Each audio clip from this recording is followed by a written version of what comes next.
My name is Emily Harper. I'm 36 years old and I live in Napa Valley, the land tied to 3 generations of my family and vineyards stretching to the horizon.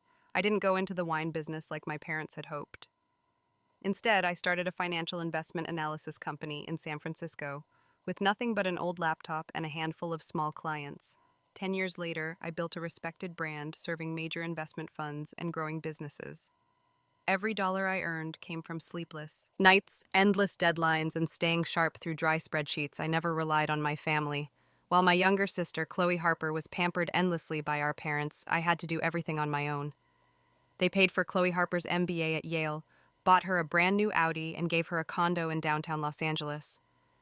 As for me, I worked my way through school, scraping together every penny to keep my business afloat and rent a small apartment in Oakland. I didn't complain, didn't blame anyone. I just thought everyone has their own path. Then one afternoon in March, while I was reviewing a quarterly report for a major client, my phone buzzed. It was my mom. Her voice was shaky.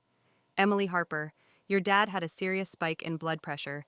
The doctor said he needs to avoid emotional stress, and the bank just sent a foreclosure notice on the vineyard." I froze. Windrest is safe. The vineyard where I grew up, where my grandfather once guided my hand through rows of grapes, was about to be taken. "By the bank," my mother continued.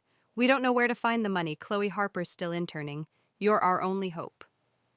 I didn't ask questions. Within 48 hours, I wired $820,000, every bit of savings from 10 years of grinding, into the Windrest Estate LLC account. No contract, no written agreement, just a message from my father. "Don't worry, sweetheart. We'll never forget what you've done." I returned to Windrest the following weekend, standing among the vines, just starting to sprout new leaves, the breeze whispering through the foliage like it carried our family's soul. My parents hugged me tightly. Chloe Harper cried and thanked me over and over. They promised I'd have a major role in management, that we'd rebuild the legacy together. I believed them. I truly believed. Blood wouldn't betray blood, that I wasn't just saving a vineyard. I was preserving 3 generations of history. I started drafting long-term plans, expanding distribution channels, optimizing production, and even reached out to an industry friend to help get Windrest into a wine expo in Sandy. I didn't know Chloe Harper was online, posting selfies in the vineyard with captions like, "Back to the roots." As if she had built all of this, I had no idea the so-called important role my parents had promised would soon be redefined in a way I never could have imagined. The harvest celebration was held in the large courtyard behind the fermentation barn, the same space Chloe Harper and I used to play in as kids. Windrest was lit up with warm golden string lights. Oak barrels turned into banquet tables, and the air was thick with ripe grapes and sweet wine. I stood beside my mother, a glass of Pinot Noir, catching the light as my father stepped up to speak.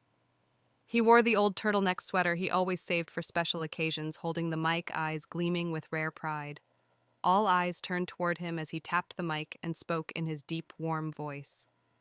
"Thank you all for coming to Windrest Estates' traditional harvest celebration.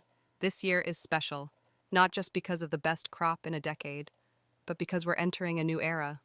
I smiled. My heart raced, not from nerves but emotion. I thought maybe he's about to officially name me as co-director, or at least recognize the part I played. "We're thrilled to announce," my father went on, "that the new CEO of Windrest Estate will be Chloe Harper, our youngest daughter, who just completed her prestigious MBA at Yale." The courtyard erupted in applause and cheers. I stood frozen, wine glass suspended midair just inches from my lips. Chloe Harper stepped out from behind the podium in an elegant ivory satin dress, her hair softly curled, her smile radiant. She didn't look at me. She didn't have to. She knew I was there, frozen like a statue. I heard my mother giggle beside me, clapping out of polite reflex. No one noticed me. No one mentioned the $820,000 that had saved Windrest from foreclosure. Not a single thank you, not a single word of acknowledgement. Chloe Harper took the mic, her voice clear and confident. "I'm honored to lead Windrest Estate into a new era. With the knowledge and experience I've gained from my MBA, I'm confident I can take our family's wine brand further than ever before." Well, experience, I fought to keep my face neutral. While I was in the field with my dad, checking soil pH for Sarah grapes and analyzing weather patterns, she was off taking artistic Instagram shots with her camera. I set down my wine glass and stepped away from the crowd, my chest heavy like it was pinned by stone. The cool night air calmed the heat rushing to my face. I pulled out my phone, rereading the last message from my dad 6 months ago. Don't worry, sweetheart. We'll never forget what you've done. Empty words. A promise that faded like wine vapors on damp wood. I opened my contacts and tapped on the name I had hoped I'd never need. Olivia Grant, a corporate litigation attorney, who had once helped a friend of mine in a fraud case involving family. I need to see you, I typed urgent. It's about an undocumented investment with serious consequences. Her reply came just minutes later. Tomorrow, 9:00 a.m., my office. Bring bank statements and anything relevant. I looked back at the courtyard. Chloe Harper beaming for the photographer, my mom tearing up beside her, my dad pouring wine for VIP guests. No one spared me a glance, the one who quietly kept Windrest from crumbling. I turned away.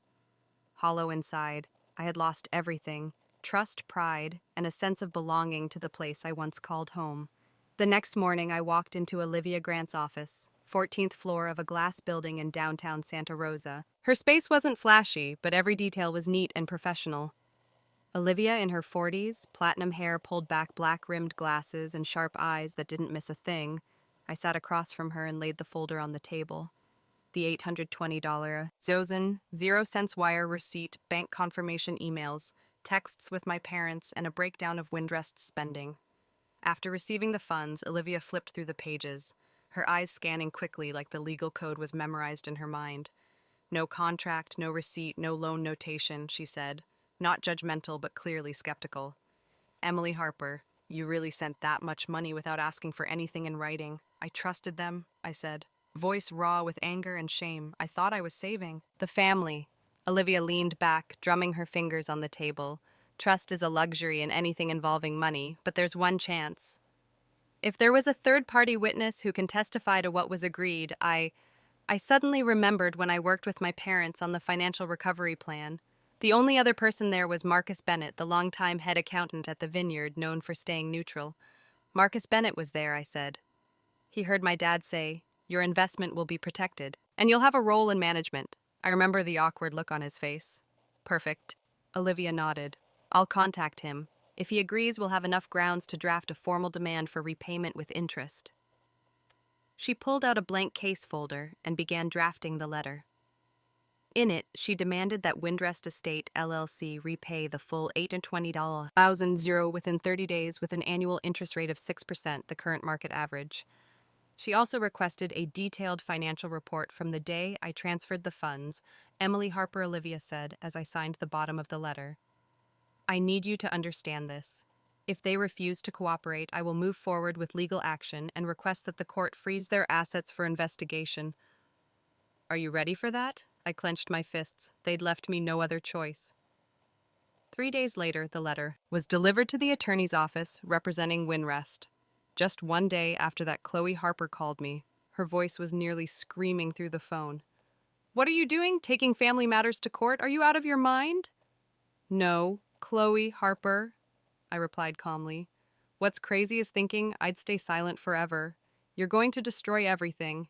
Winst's reputation, my career, dad and mom's credibility. I let out a soft laugh. I'm only asking for what's mine. If that feels like destruction to you, maybe you should rethink your definition of integrity. The call ended with the sound of her furious, ragged breathing on the other end. That evening, Marcus Bennett met me at a small cafe on the edge of town. He showed up in a slightly wrinkled shirt and brought a large envelope. Inside was a printed breakdown of Windrest's expenditures from the past 6 months. I flipped to the first page and nearly dropped my coffee cup. Mercedes-Benz SUV listed under ingredient transportation. Business class flight to Tuscany, noted as market research. Chloe Harper's MBA tuition labeled as internal HR skill development. It felt like someone had slammed a final blow into the last bit of trust I was holding on to. I stayed quiet out of loyalty, Marcus Bennett said in a low voice, but I can't anymore. I've written a formal statement and I'm ready to submit it under oath. I nodded, eyes fixed on the final number at the bottom of the report. Total misused funds, $61,000. Almost the entire amount I sent had been misappropriated not to save Windrest, but to fund the extravagant lifestyle of my own family. I pulled out my phone and sent Olivia a single message. Proof secured, initiate. Phase 2, 3 days after the meeting with Marcus Bennett. I received an email from Olivia with the subject line, "This is more serious than we thought." I opened the document she sent, and it felt like all the blood rushed to my head. Among the list of unusual expenses beyond the Mercedes and Chloe Harper's MBA tuition, there were multiple transactions under the name of a completely unfamiliar entity, Windrest Future Holdings, LLC. That name had never appeared in any business plans or internal documents. I reviewed while working with my parents. I immediately called Olivia. This company was registered just 1 week after you transferred the money. She said, her voice low and firm. The legal representative is your father. The second authorized party is Chloe Harper. I dropped into my chair, gripping the phone tightly. They didn't just use your investment for personal spending, Olivia continued. They've also been quietly shifting assets, everything from grape presses to the wine label trademark, into this new company. If they finish, the parent company you invested in will be nothing but an empty shell, owed my eyes. A memory of my grandfather surfaced. He once told me a weak vine dies if it's not protected in time. Now I understood that he wasn't just talking about grapes. He was talking about legacy. Olivia, if I don't act now, I'll lose everything, I said. It's not if anymore, Emily Harper. It's time to strike back. That afternoon I met Marcus Bennett at a small bar in Hellsberg, a place no one in my family ever visited. He came in with a heavy expression, carrying a laptop and a USB drive. I reviewed the accounting system, he said, and you need to see this. Marcus Bennett pulled up detailed financial spreadsheets and pointed at each line. I saw countless market research expenses that were actually travel costs. HR expenses that were allowances for Chloe Harper and her boyfriend, a man who had never worked a single day at Windrest. But the worst was the asset transfer file here. Marcus Bennett pointed at the screen. These are the documents transferring ownership of the best 3 vineyard lots. Plots 4, 6, and 8 to Windrest Future Holdings, officially labeled as restructuring for strategic development. I stared at the note like it could ignite from my glare. Those lots were the heart of Windrest. If they were moved, the parent company would no longer be able to produce wine at a quality level necessary to stay competitive. There's more, Marcus Bennett said, quietly pulling out a folder from his bag. I found a draft contract sent to their attorney. They're planning to merge Windrest Estate into holdings, then declare the original company bankrupt to wipe out your investment. My mouth went dry. Oh, if they succeed, I said slowly. I won't just lose the money. I won't even have legal standing to sue. Marcus Bennett nodded. Why are you helping me? I asked, looking him straight in the eye. He hesitated, then said softly, because I owed your grandfather, and because no one in your family deserves to hold on to what he left behind. I reached for his hand and gave it a light squeeze. I won't let Windrest get swallowed alive. I won't let trust die under greed and deceit. That same night, I sent all the documents to Olivia. She called back within 10 minutes, and this time her voice was sharper and more resolute than ever. They didn't just cross an ethical line. They may have violated federal law. You now have evidence of financial fraud, asset concealment, and breach of fiduciary duty. We're not just sending demand letters anymore. So what's next? We prepare a case for the SEC and federal authorities. At the same time, we'll file an emergency motion to freeze all transactions and assets linked to Holdings LLC. I sat in my Santa Rosa apartment staring at my laptop screen. The numbers, the texts, the land plots where I once learned to prune vines with my grandfather. They all stared back at me. My hands trembled slightly, but my mind had never felt clearer. 3 days after Olivia sent the formal demand warning that we'd escalate to the SEC within 72 hours. Without a response, I got a call from Chloe Harper. Her name flashed on the screen. I hesitated for a second. Before I could answer, the call went to voicemail. Her message lasted less than 30 seconds, but her voice was panicked and furious. Emily Harper, you can't do this! Father had to be rushed to the hospital last night. His blood pressure spiked. Do you even realize you're pushing the entire family off a cliff? Call me back now. I didn't call back. Instead, I opened my laptop and checked Olivia's latest email. The subject line was simple: chain reaction initiated. Attached were copies of emails from 3 major commercial banks, all denying Windrest Estates emergency loan requests.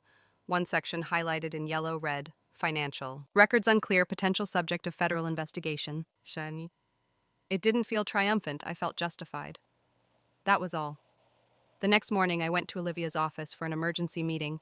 She had prepared the court filing to freeze all transactions related to Windrest Future Holdings and to block the transfer of any assets tied to the new entity. Meanwhile, the SEC had emailed to confirm they had received the complaint and supporting evidence. You can't back down now. Olivia said, her eyes steady. They're going to try everything. Guilt threats, emotional manipulation. Be ready. I nodded.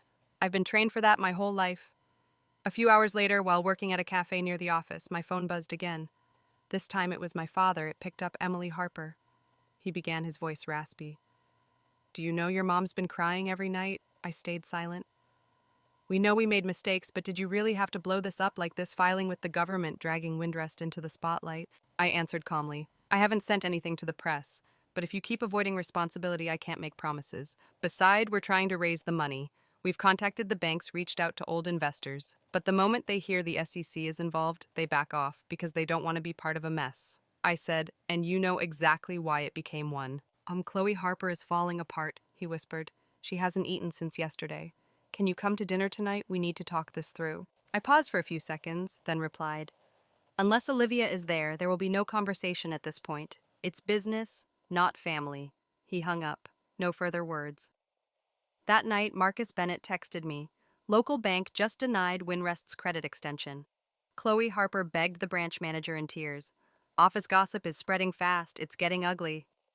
At the same time, Olivia informed me that Winrest's attorney had officially responded, offering an upfront payment of $250,000, with the rest to be paid over 2 years. I looked at the number and exhaled deeply. Not acceptable. I texted back, full $820,000 zero plus interest within 10 days or we file. She replied with a nod emoji. The next morning, I was in an online meeting with a potential investor when someone knocked hard on my door. I opened it to find my mother standing there, worn out, pale, clutching a folder. She didn't speak. She simply held it out to me. Inside was a list of personal assets they had pledged.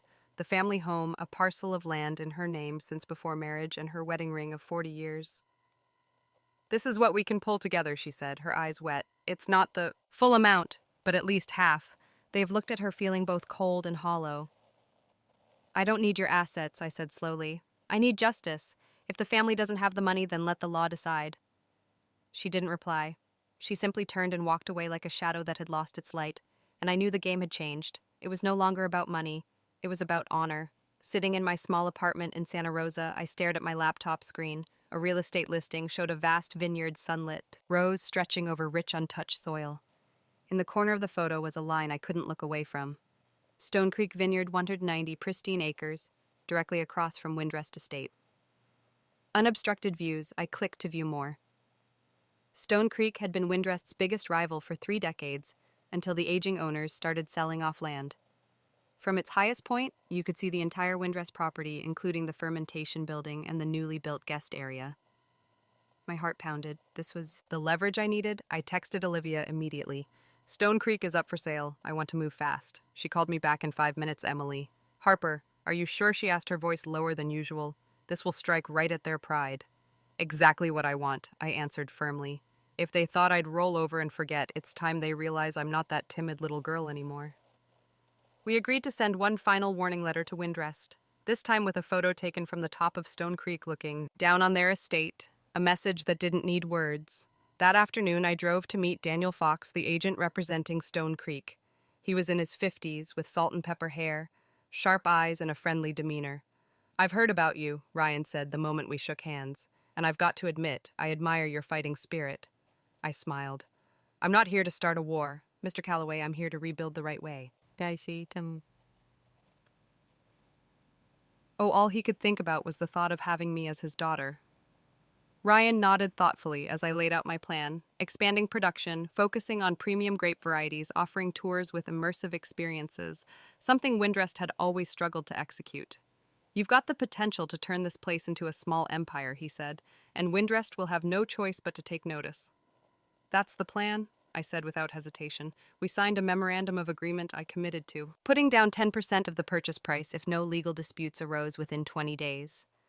Back home, I immediately emailed Olivia with all the related documents. Within an hour, she had drafted and sent a second letter to Windrest's attorney. The message was crystal clear. If Wyness did not repay the full amount of my investment plus interest within 72 hours, I would finalize the acquisition of Stone Creek and launch a directly competing brand. At the same time, I would submit all evidence of financial misconduct and asset diversion to the SEC. No threats, just facts, sharp and undeniable. 20 minutes after Olivia sent the letter, my phone lit up nonstop. A familiar number.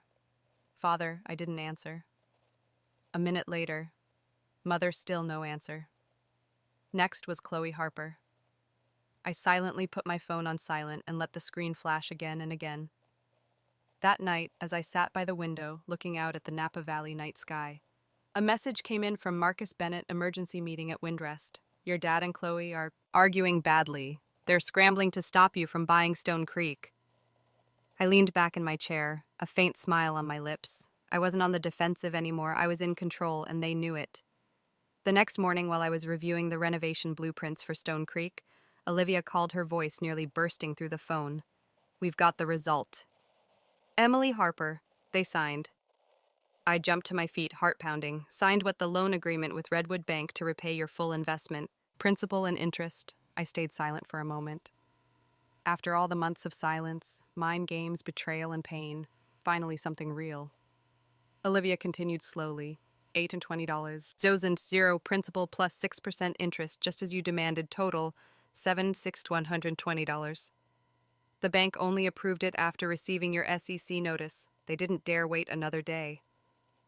I exhaled a mixture of relief and bitterness, so they chose reputation over keeping their word. Exactly, Olivia said. They'd rather mortgage assets and temporarily give up shares than let this blow up in the media. You won, Emily Harper. I sat down, eyes still on the screen, displaying Stone Creek, where I would begin again. And this time, no one could take it from me. That same afternoon, I received a message from an unknown number. Just one short line. The money's been transferred, Father. No apology. No explanation. Just 3 cold words, like the way they'd treated me all this time. 2 hours later, Olivia confirmed the funds were in. I opened my banking app and watched the balance tick up past $761. Yet I didn't feel joy. For the first time in my life, I could say I owed nothing to anyone in that family. 3 days later, I returned to Stone Creek to sign the final contract. Daniel Fox smiled as we shook hands, his voice full of respect. You're the strongest woman I've ever met in this business. I just don't let anyone bury my dreams, I replied. We both signed the contract. Using the returned money from Windrest, I placed the down payment to purchase all 190 acres. I also officially became the owner of the Stone Creek Reserve brand, a label that had once won multiple national awards. I walked outside, standing among the endless rows of vines, and took a deep breath. The wind blew through my hair, carrying the scent of earth grapes and freedom. That evening, Chloe Harper showed up unexpectedly at the gate of my new office. Her eyes were shadowed, her messy bun, a far cry from her usual polished look. Can we talk? She asked, her voice lower than usual. I folded my arms. About what? I know I was wrong. This all went too far, but you don't have to become the enemy of the whole family. I looked at her, not with anger, not with resentment, just emptiness. I'm not the enemy. I said I just stopped being the one who gets hurt. You got your money, you've got Stone Creek, you won. Why won't you just let Windrest go? I gave a faint smile. Because Wynest should have been mine, not for the money, because I once gave up everything, my career, my life to save it, and you and our parents chose a different path. Chloe Harper was silent. After a pause, she whispered, Father hasn't spoken to anyone since signing the papers.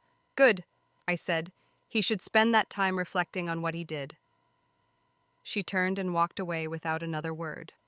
I walked into the office where Marcus Bennett was waiting with the new development layout for Stone Creek. He looked at me and smiled. Welcome home, Emily Harper. I nodded. I could finally feel I was stepping into a new chapter 1 where I wrote the rules. 3 weeks after the Stone Creek transfer was finalized, I renamed the Vineyard Solara Ridge, a name that symbolized light renewal and everything I'd lost and reclaimed to get here.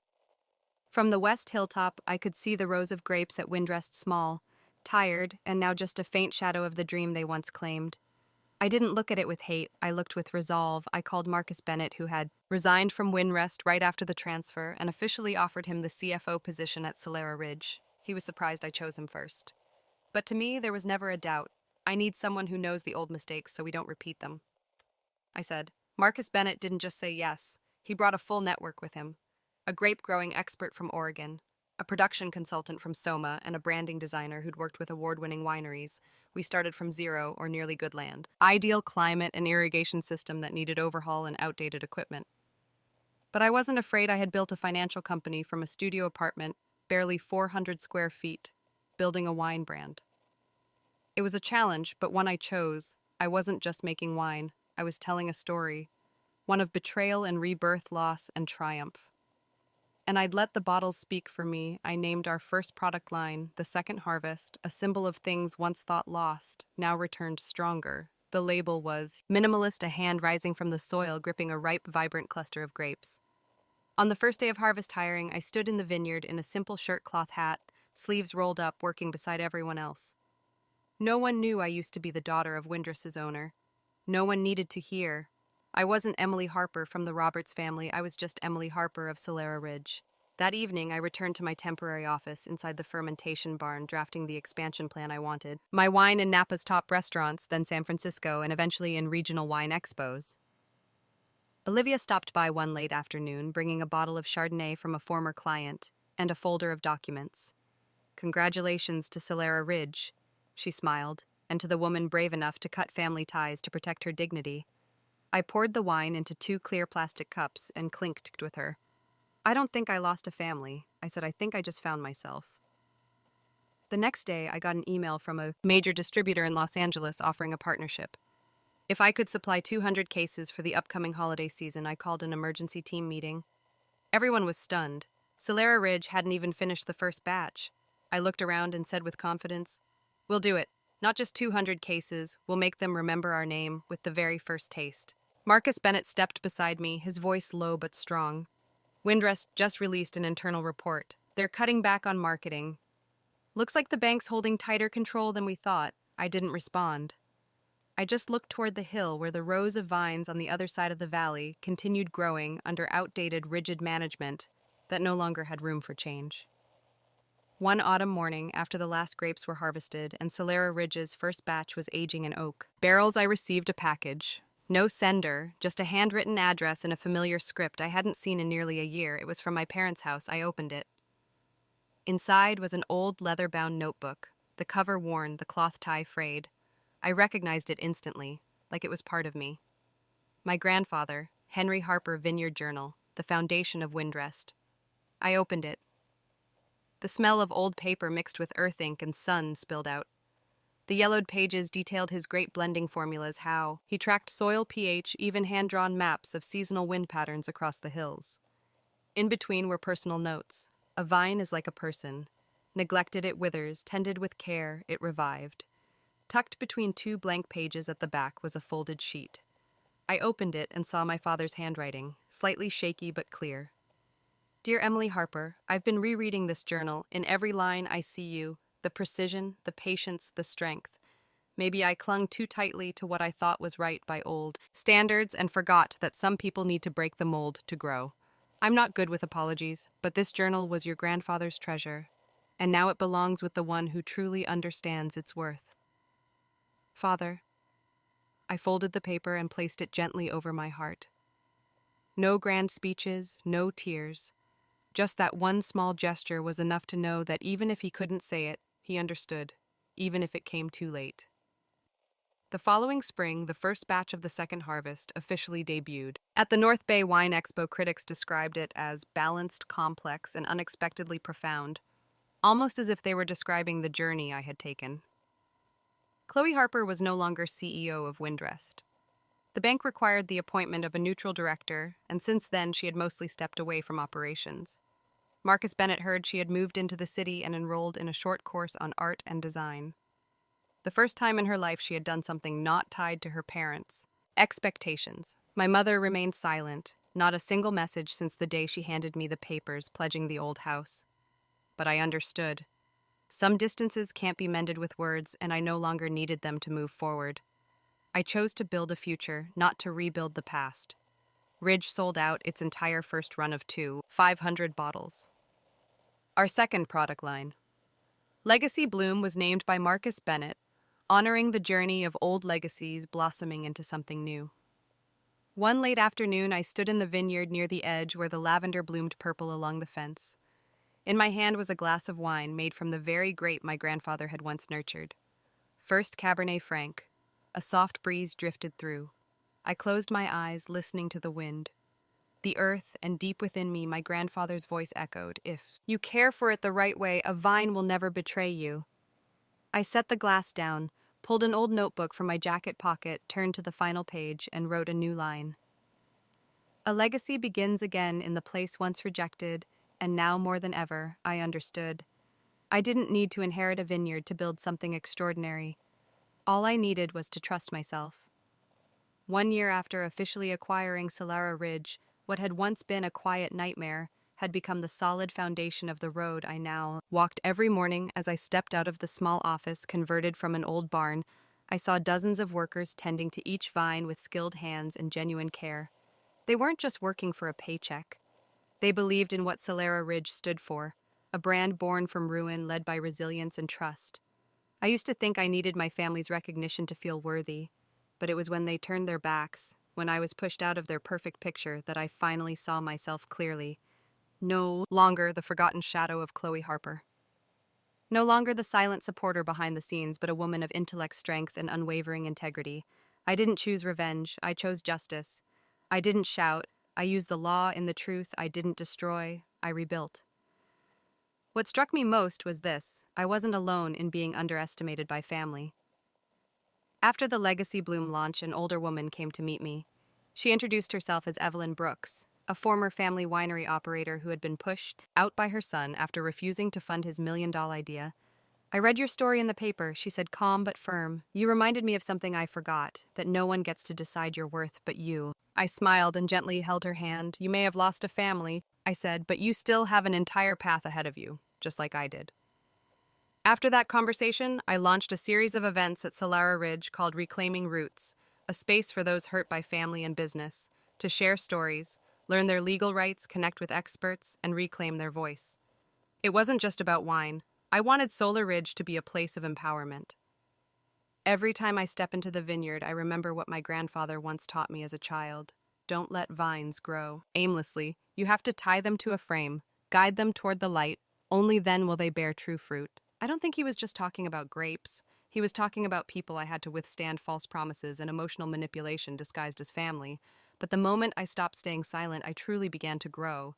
And strangely enough, the moment I stopped trying to earn a place in someone else's heart, I found respect from an entire community.